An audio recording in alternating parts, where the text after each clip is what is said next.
Hello and welcome. Thank you for joining O'Connor Professional Group for a conversation on addressing the elephant in the room, where we will be exploring the impact of addiction and other behavioral health issues on family systems and family enterprises, and how advisors can appropriately intervene and support families in crisis.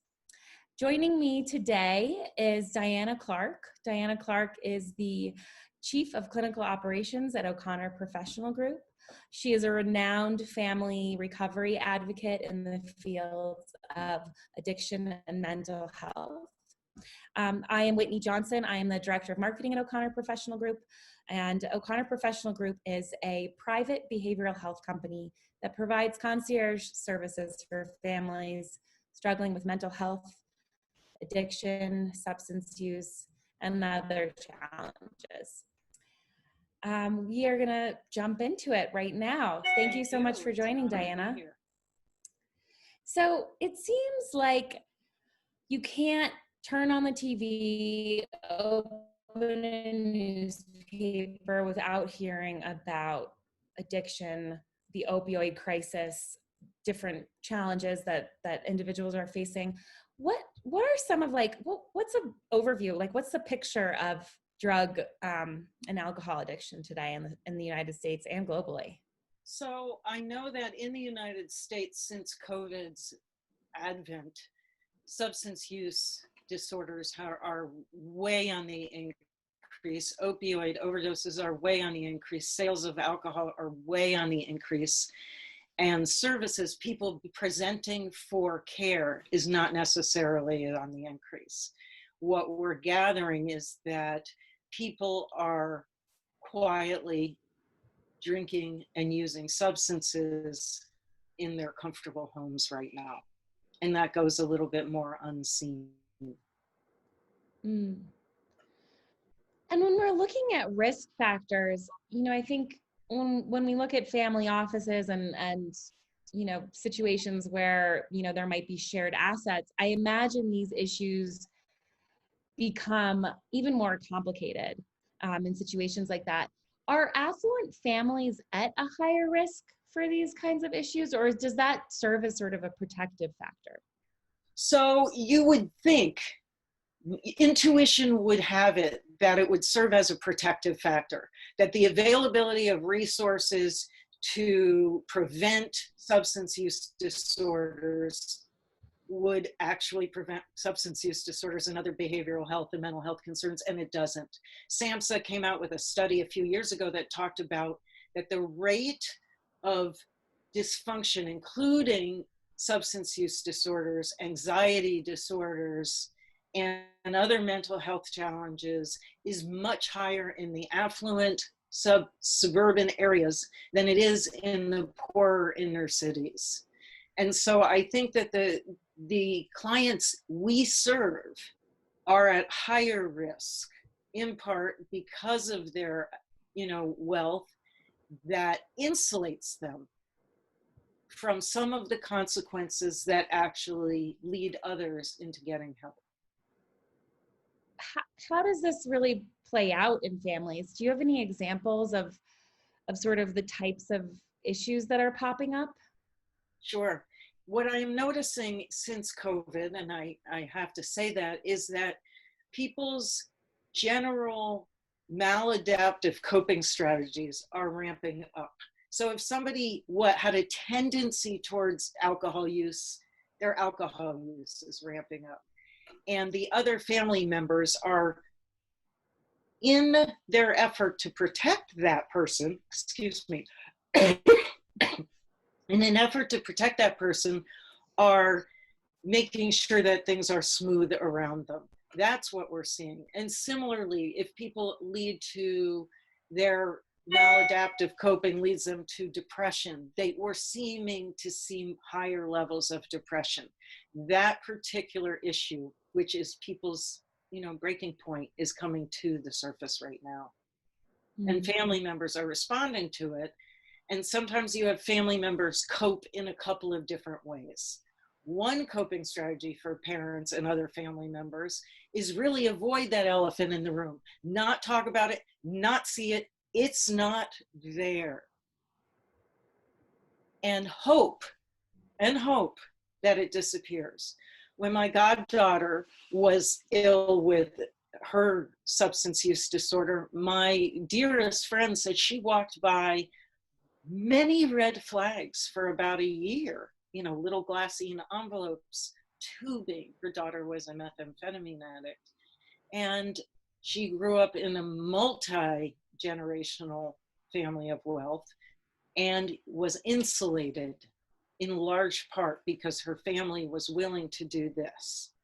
Then there are the families that might actually see the problem and they engage in what I would call crisis motivated behavior. They're not moving from a logical position of, we've got somebody who's struggling right now, somebody who is sick, and we need to treat this like we would treat another kind of disorder. We get the right kind of help. We get maybe second opinions, and we follow through with how do we get care for these people. But and that's certainly the ideal. Instead of that, however, what we often see is just, if Joe Jr. is having trouble with getting up in the morning due to substance use, mom may now become the alarm clock, even though Joe Jr. may be 26 or 27. Mm-hmm. So a lot of overfunctioning. And the more that overfunctioning occurs, the higher and the more she does, the less Joe Jr. does. And that becomes a new normal, which is problematic. Right. So it sounds like there can be sort of an unwillingness to sort of look at these glaring issues, a reluctance to set boundaries. I imagine too that active conflict can ensue from these types of issues too. Well, absolutely, but it's by and large unproductive conflict. Conflict in and of itself is not a bad thing. We're sort of geared in our society and in our culture to avoid conflict at all costs. And the truth is, our current political climate is full of conflict, and so are we as families. But you're absolutely right. When one person is engaging in a behavior that is much more focused on themselves instead of the grander family community, it engenders anger on other people's parts. It absolutely does. And an unwillingness to be able to address the issue in that moment, because if we look at substance use disorders, if we look at these other disorders as disorders that hijack the ability in some ways to stop the use, what we have is unproductive fighting. You must stop. Okay, I will. You didn't stop. You're right, I will. Because they can't, not without help. 100%. And you can see how this really causes family systems to get stuck. I mean, I think addiction issues are often called, family issues because one person's behavior can really impact an entire family system. What we think even statistically, Whitney, is that if 10% of the population struggles with a substance use disorder, that's 25 million people roughly.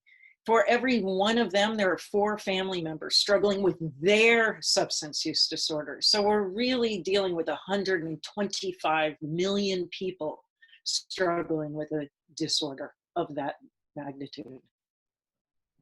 That's so interesting. And I think too, when family systems get stuck, family offices inevitably get stuck too when these issues come up. Or they get pulled in. So when a family gets stuck in unproductive patterns, they tend to pull in outsiders or triangulate. We see that very often. I mean, if you think about it, a triangle is a pretty stable shape. It doesn't fall over. But what happens is it's unproductive. It stays in a loop of unproductivity.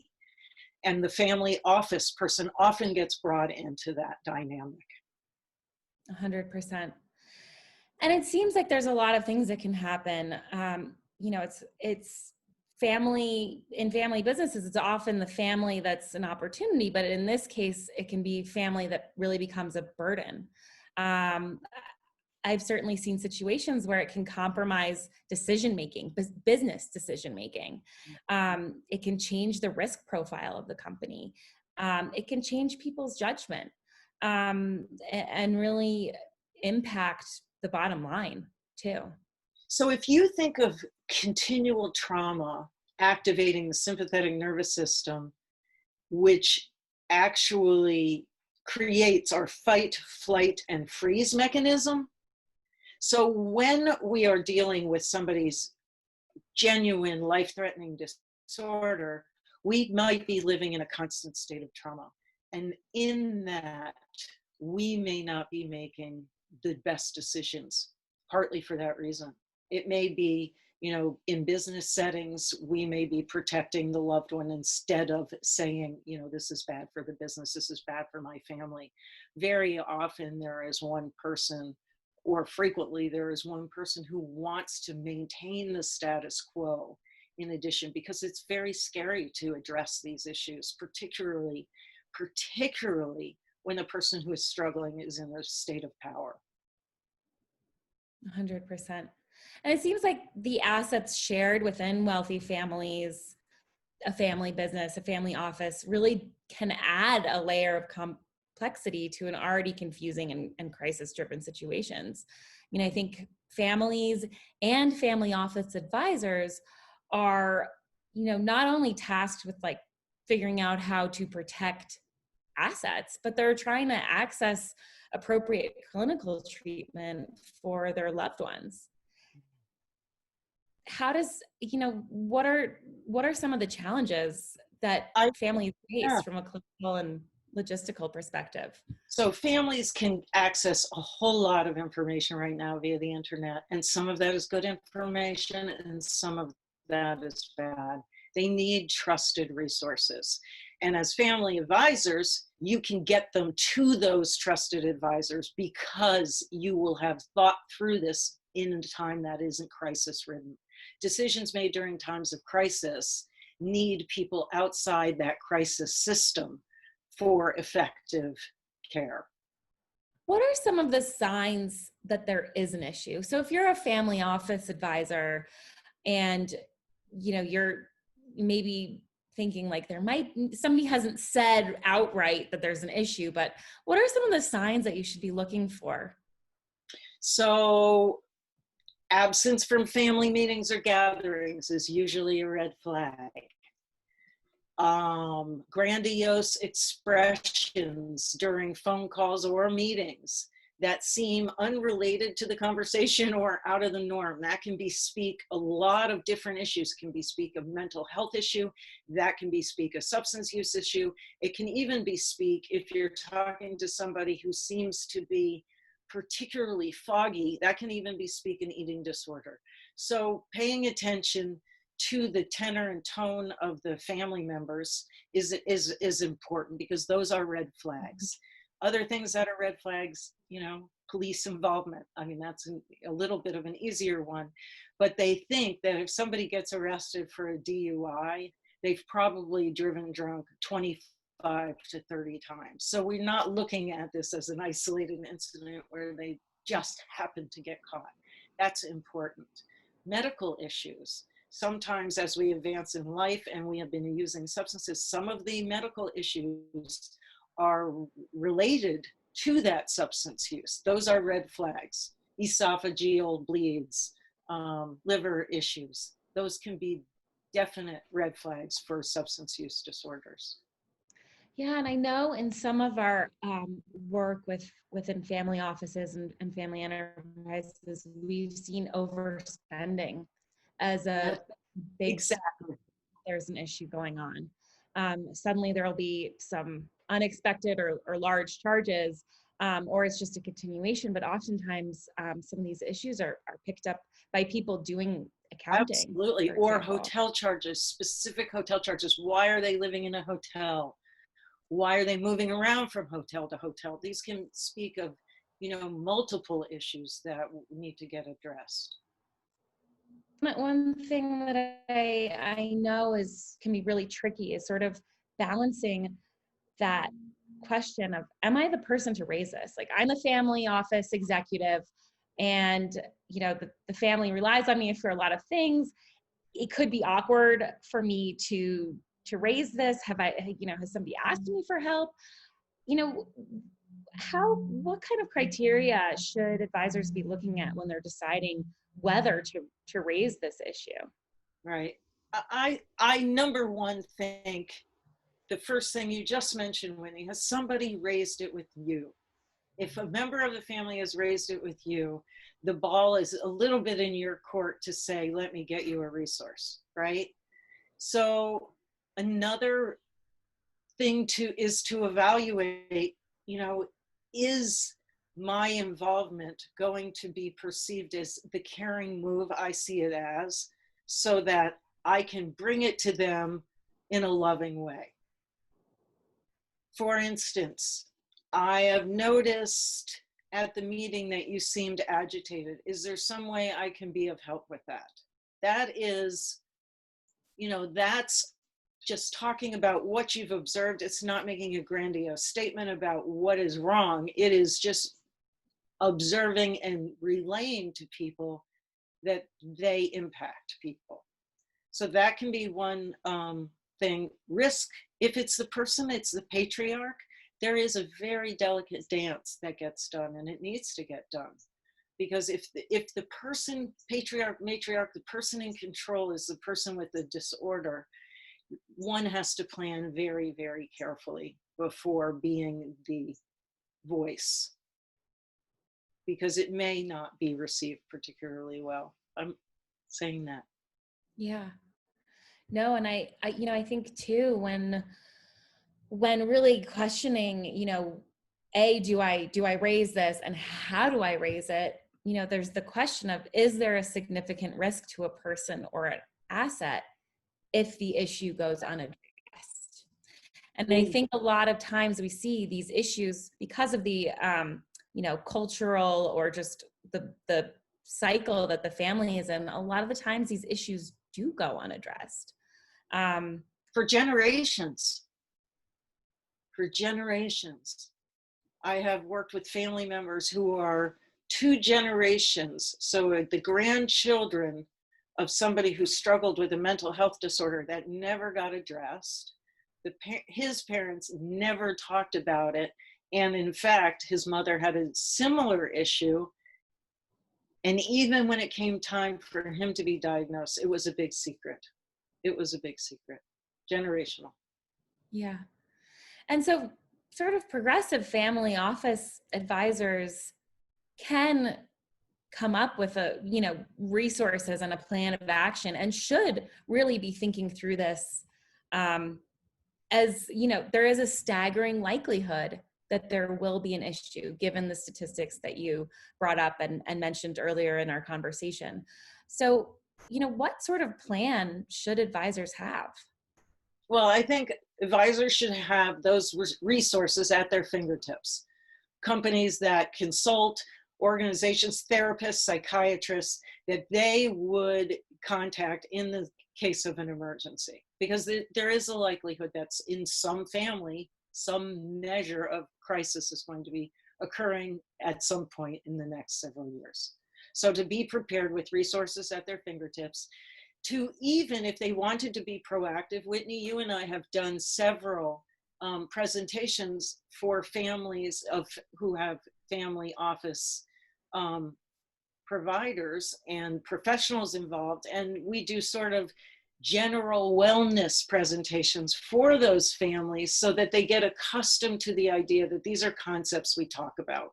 We talk about feelings, we talk about progress, we talk about coping strategies, and we talk about substance use and mental wellness and illness strategies.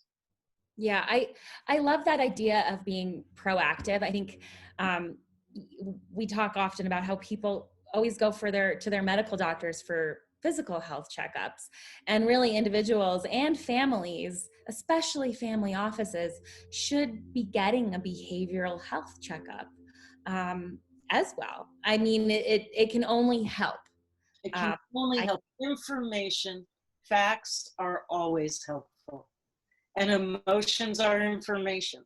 So let's find out what's going on. Yeah.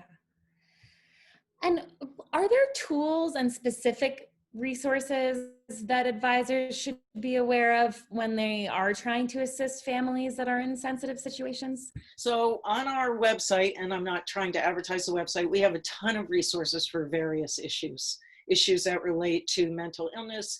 NAMI groups are really, and NAMI as a website, the National Alliance of Mental Illness, has great resources on that. We, of course, are always willing to be a voice on the other side of the line when other people don't really know what to do. That is really when somebody says, "What do you do for a living?" I'm like, I'm the other voice when somebody calls up and says, "Help, my loved one is struggling." And we figure out a plan of action. So that's one of the things we can offer, but there are other mental health professionals in your communities that can offer similar things. Fantastic. Yeah, and if I were to think through sort of takeaways for advisors, some of them, some of the things I think of is that behavioral health issues and addiction, they're really chronic diseases and require long-term and investment directed by a professional. Absolutely. These aren't issues that sort of just go away by themselves. I think a lot of people wish they would, but the reality is that it takes a really dedicated and strong response. Absolutely. Another big thing I think you mentioned earlier to remember is that there are questionable practices, unfortunately, in the behavioral health industry. I think a lot of families will go on and look on the internet and say, "Oh, this program looks great." And there's a lot of false advertising. People are getting referral kickbacks and other things.